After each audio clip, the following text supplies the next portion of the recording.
When it comes to opening a new urgent care center, good real estate is increasingly difficult to come by. Urgent care in a pizza place? Urgent care in a bank? Find out more next on Just Checking In.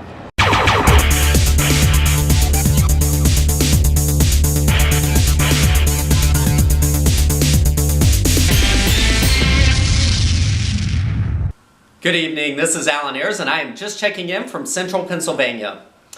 So as urgent care has grown and matured, finding good real estate for urgent care centers has become increasingly difficult, particularly in the suburbs of major cities. The prime retail locations have been taken by other urgent care competitors, or the real estate is just very difficult to come by in the first place.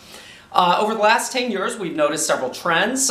So looking back, about 8 or 10 years ago, we first started seeing video stores coming on the market. So with the advent of Netflix, the advent of tablets, the video stores like Blockbuster, Hollywood started becoming available as those chains eventually closed stores and eventually went out of business. For urgent care, these made great urgent care centers. They were a 10,000 square foot box. It was pretty much an empty shell, could very easily be built out to urgent care, had high visibility, high traffic counts, and were generally in very good demographic areas. Well, once the video stores passed, then we started seeing bookstores on the market. So Walden Books, Crown Books, Books A Million, Borders, all victims of Amazon.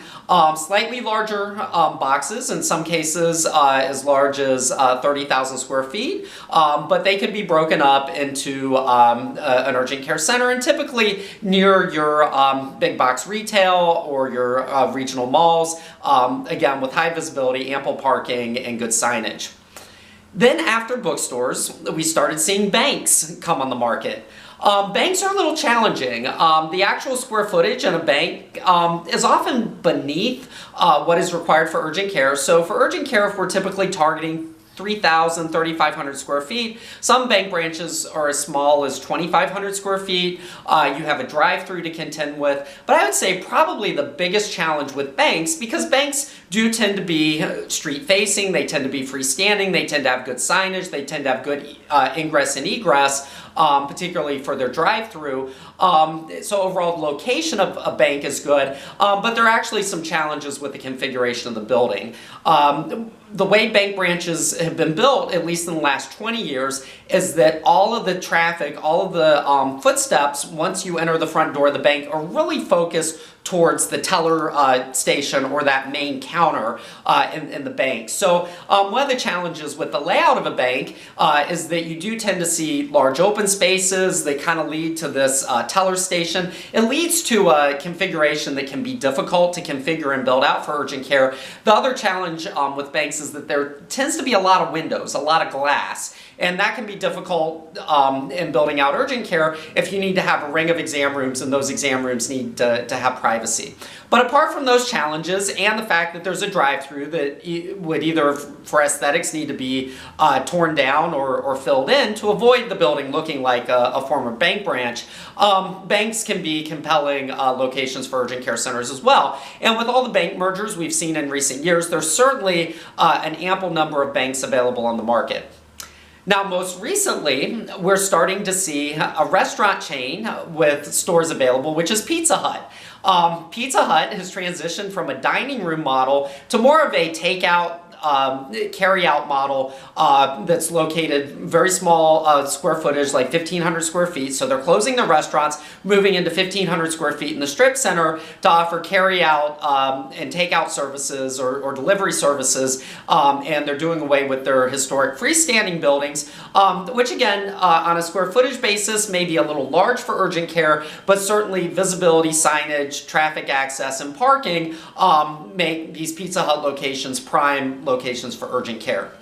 What will come next? I would say we just have to follow the retail trends and see what retailers are going out of business, what retail concepts have become dated, and then those should be the types of locations that are available on the market. As I named, from video stores to bookstores to banks to Pizza Huts, there will always be some retail business that has matured or the market's moved on, and those slots will be available for urgent care to backfill. Now the question comes to, how do you find the best location, or how do you know whether you'll be successful in a certain location?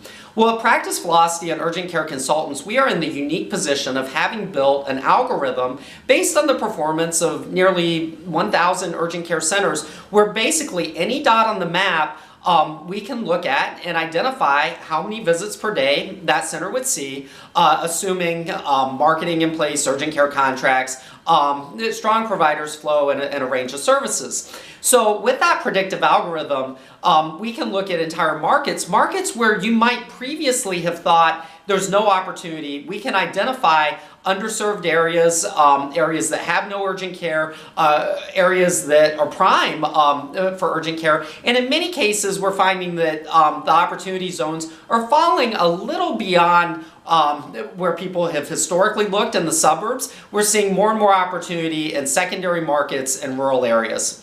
So whether you're planning a new urgent care, whether you're an existing urgent care operator that's looking to relocate or add additional centers, whatever your real estate needs, Urgent Care Consultants and Practice Velocity would be glad to help. Feel free to contact us using the information you see on your screen. Until next time, this is Alan Ayers, just checking in.